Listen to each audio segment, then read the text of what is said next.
to see, like, it's like when Conor knocked out Jose Aldo. You ever see that shit where he was practicing that? He was like, no doubt. But he was better than Conor overall. Because his wrestling his career was certainly better than Conor's. But the thing about Conor is, in that first round particularly, he's so explosive and so quick. Timing too. He comes in with the timing on fucking like dialed right in. And that touch of death. He's got these big ass hands and he just fucking launches them at people. In that first round, he's one of the most dangerous guys alive. For sure. He's so good. And it's just, I wonder how he's going to come back with that leg break. Here it is. Here's him practicing. Like, he's doing like how Aldo moves, and then he's doing how he moves. Bam! That's it. This Conor McGregor fight in July is going to be fucking bananas. It's going to be bananas. I mean, people are going to go crazy for the return of Conor McGregor because he's a giant personality. But don't expect the same. How could you just can't? He hasn't fought in 5 years, That's right? exactly it. It's been 5 years. But that's the problem. It might be more. Because they're going to all expect that. I think it is a little over 5. It's almost 6, I think. It might be 6 at the time of the fight. It might be. I think it's 5. I think it's 5 right now. Are we expecting to see a Conor that looked like Nate this last fight? Or are we expecting to see a better Conor than someone that looked like Nate? Because Nate did not look good. No, but Mike Perry did. And Mike Perry looked like a fucking murderer. You know what I mean? Like, Mike Perry is a murderer. He's a murderer. And this is such a savage. You take a look at that, and when you're taking an older fighter, which Nate is now, and you're 21. You're 5 fucking years ago, July. So it literally will be 6 years. Yep. But when it'll be 5 years. It'll be 5 years. When you're taking a younger fighter and putting them against the old dog, it normally doesn't end well for the old dog. Well, the thing is about Max Holloway is, like, Max Holloway isn't that much younger than Conor. He's not. But the thing is, Max has been in constant high-level competition the entire time. Won the BMF fight, beat Dustin, like constant high-level competition. That's right. It's a different thing. And I honestly believe him at 155 is the best thing for him. Absolutely. But he's not 155 in this fight. This is 170. But honestly, he might be better. No weight cutting at all. Just no weight cut, just kind of walk around. And also, knowing this is such a high-profile fight. It reflects both his drawing power and the UFC's reliance on proven pay-per-view figures during major events. Even after a prolonged absence, McGregor remains one of the few fighters capable of generating mainstream interest beyond the core MMA audience. From a competitive standpoint, the conversation around opponents highlights the UFC's balancing act between risk, entertainment, and legitimacy. Max Holloway has emerged as the leading candidate. A rematch between the two carries narrative value because their first encounter took place in 2013, when both fighters were at early stages of their careers. Since then, Holloway has developed into one of the most technically refined strikers in the sport, while McGregor reached peak global fame before stepping away from consistent competition.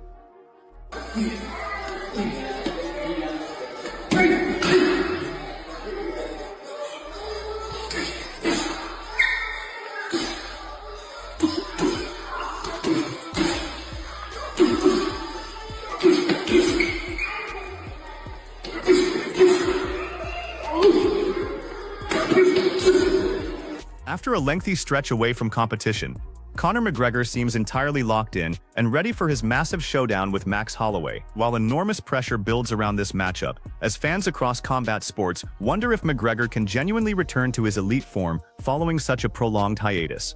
His commitment shows through relentless training camps and fierce sparring rounds, making it clear he's determined to demonstrate he still belongs among the very best. And we all expect Conor to come back the same Conor that knocked out Jose Aldo. Boom. It's just it's a different Conor. That Conor was in it. That Conor was living it. He was training every day, trying to improve his mobility, trying to improve his speed, trying to improve everything. This is a different Conor. Max Holloway still training. We're going to see a vintage Max Holloway. I don't know if we're going to see a vintage Conor McGregor. Most people would consider Max Holloway a better striker and more durable than Charles Oliveira, but it did not look that way in that fight. And now I look at this matchup and I'm like, is Max really that much better than Conor McGregor? Can he really avoid getting stunned at some point in 2 rounds when it's happened to him in every single fucking fight for the past 2 years? Is it actually ridiculous to say Conor McGregor, with his specific skill set and the fact that, let's be fucking real here, Max Holloway's not going to go out there and chase takedowns against Conor McGregor? if anyone's going to get a takedown, it's more likely to be Conor McGregor based on their first fight. I don't really want to go there, but that is something you could mention, right? So let's look at this match realistically, right? Conor McGregor, what are his weaknesses? Calf kicks. When have we ever seen Max Holloway sting somebody, break them down with calf kicks? He's a lot more likely to throw body kicks and oblique kicks and head kicks, right? So take that away from the McGregor loss to Poirier that people will bring up, right? And even then, that third fight, that's not a loss. That's an injury. Okay, Poirier was winning the first round. We have no fucking idea what would have happened if he didn't break his leg. We don't actually know. Poirier probably would have won, but I could easily say the same thing about Cyril Gane versus Tom Aspinall, but we don't actually know, right? So I don't want to go there, right? I'm just talking about this matchup, right? Conor McGregor, better striker than Max Holloway, more power, more suited to be... UFC commentator Joe Rogan, along with various other prominent voices in the organization, weighed in on Conor McGregor's long-awaited comeback to active competition. Rogan emphasized that McGregor stands among the rare fighters capable of capturing attention far beyond the dedicated MMA audience. The excitement surrounding any Conor McGregor bout remains unmatched, driven by his magnetic presence and unique ability to attract viewers who don't typically follow mixed martial arts. Rogan characterized the buzz around this comeback as absolutely bananas, underscoring the massive expectations attached to his return even after staying away from competition for such an extended period. It's all good for everybody. It's good for the sport. It's great for the sport. It's like, that's what we need. We need more competition, more eyeballs on it. And unfortunately for the the people that are casuals, it has to be a name. It has to, like, this Conor McGregor fight in July is going to be fucking bananas. It's going to be bananas. I mean, people are going to go crazy for the return of Conor McGregor because he's a giant personality. But don't expect the same. How could you it just be? can't. He hasn't fought in 5 years, That's right? exactly it. It's been 5 years. But that's the problem. It might be more. Because Most they're going of to the time all Conor expect McGregor- that. I think it is a little over 5. It's almost 6, I think. It might be 6 at the time of the fight. Rogan found himself genuinely impressed watching Conor McGregor's meticulous preparation leading into his bout with Jose Aldo. Rogan noted that available footage revealed McGregor intensely analyzing and mimicking Aldo's movement patterns, even practicing the exact left hand that would ultimately deliver the finishing strike. Beyond that preparation, Rogan highlighted McGregor's extraordinary offensive capabilities, especially during opening rounds, where his blistering speed and pinpoint accuracy with strikes established him as one of the most dangerous competitors in the entire sport. So wild to see, like, it's like when Conor knocked out Jose Aldo. You ever see that shit yeah, where he was practiced? No doubt. But he was better than Conor overall. Because his wrestling his career defense, was certainly better than Conor's. better. But the thing about Conor is, in that first round particularly, he's so explosive and so quick. timing too. Yes. He comes in with the timing on fucking like dialed right in. And that touch of death. He's got these big ass hands and he just fucking launches them at people. In that first round, he's one of the most dangerous guys alive. For sure. He's so good. And it's just, I wonder how he's going to come back with that leg break. Here it is. Here's him practicing. Like, he's doing like how Aldo moves, and then he's doing how he moves. Bam! Joe Rogan recently offered fascinating perspective on the factors that made Conor McGregor such a dangerous competitor, especially during his featherweight run.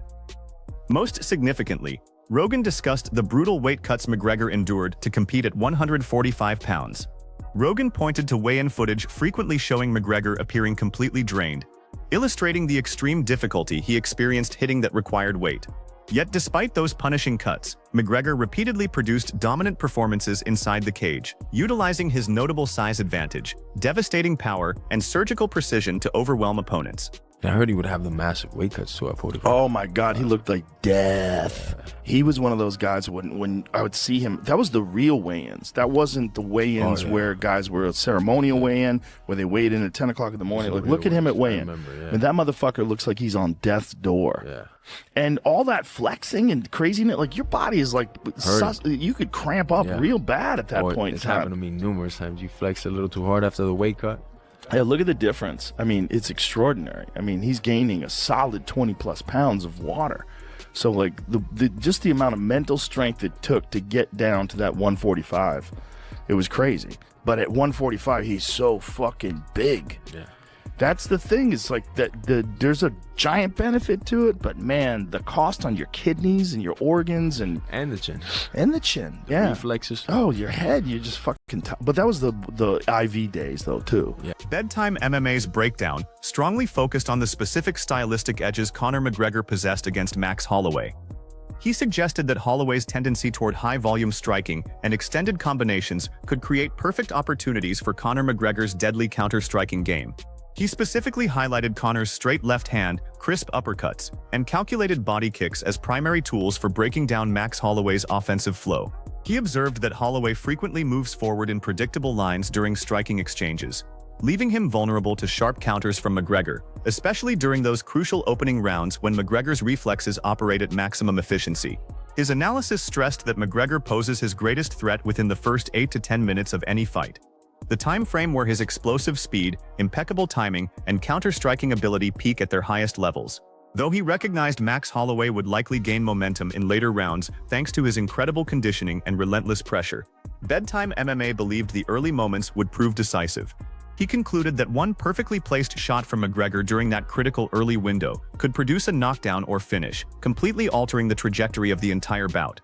Building on this conversation, Ariel Helwani reminded viewers that he'd spent weeks discussing a potential clash between Conor McGregor and Max Holloway. Helwani expressed strong confidence this fight would actually happen, offering multiple compelling justifications. According to Ariel, this bout would showcase two of the sport's biggest personalities in what essentially serves as a rematch of their 2013 meeting. Additionally, it would reignite a meaningful rivalry between two elite-level competitors. Concerning Conor McGregor specifically, Ariel conveyed genuine optimism about the former champion's comeback. He described it as fantastic news for mixed martial arts, emphasizing how long fans had been waiting for McGregor's return. Ariel also mentioned that McGregor seemed genuinely driven and had completed all required preparations to compete again. Still, he acknowledged the many questions surrounding McGregor's extended absence. Tim Welch provided a straightforward assessment of both fighters' recent activity levels and competitive rhythm, emphasizing Max Holloway's continuous involvement in high-level fights. Welch outlined Max Holloway's recent opponents and results, including victories and defeats against premier competition, illustrating his consistent fight schedule compared to Conor McGregor's prolonged inactivity. His primary point centered on the crucial difference between staying active and dealing with cage rust. Holloway, Welch argued, has stayed in the thick of competition, regularly facing top contenders and preserving his fighting sharpness. Meanwhile, McGregor has remained sidelined for years. Though Welch acknowledged excitement for McGregor's comeback, he quickly shifted to expressing worries, questioning whether such an extensive layoff would seriously compromise his reflexes and physical resilience. Welch then referenced initial betting lines and promotional buildup, observing that Max Holloway entered as a substantial favorite while McGregor carried underdog status. He noted McGregor's early verbal jabs, including statements like, "I'm going to sun you," alongside Max Holloway's assertive reply, clearly refusing to accept any disrespect. The conversation then addressed the fight happening at 170 pounds, a detail Tim Welch viewed as extremely significant. He questioned Conor McGregor's choice to return after 5 years away and immediately enter a 5-round headliner against someone as tough and proven as Max Holloway, implying it seemed far from the smartest comeback strategy. Teddy Atlas provided perspective on why Conor McGregor might still consider this a favorable matchup. Atlas referenced the probable size disparity, suggesting McGregor would likely enjoy considerable physical advantages in both stature and strength over Max Holloway at this weight division. He mentioned that Max Holloway has always been recognized more for his resilience, technical ability, and striking technique rather than sheer physical power. Atlas proposed McGregor might assume this size edge could compensate for his years outside active competition. Nevertheless, one pressing question Teddy Atlas continually raised was determining exactly what Conor McGregor has remaining as a fighter. While he admitted Max Holloway isn't particularly young either, Atlas maintained that Max's steady activity has kept his abilities current and measurable, whereas there's simply no reliable way to assess McGregor's present capabilities. The advantage, Atlas concluded, clearly favored Holloway because of his consistent activity, ongoing development, and uninterrupted competition against elite-level opposition. Though recognizing Conor McGregor's iconic legacy, Atlas stressed his extensive layoff, his pursuits outside fighting, and the legitimate uncertainties surrounding his return.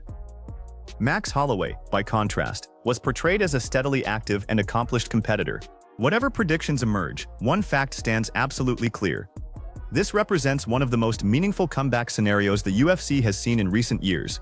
Conor McGregor still possesses the fame, self-assurance, and explosive finishing power that elevated him into one of combat sport's most recognizable figures.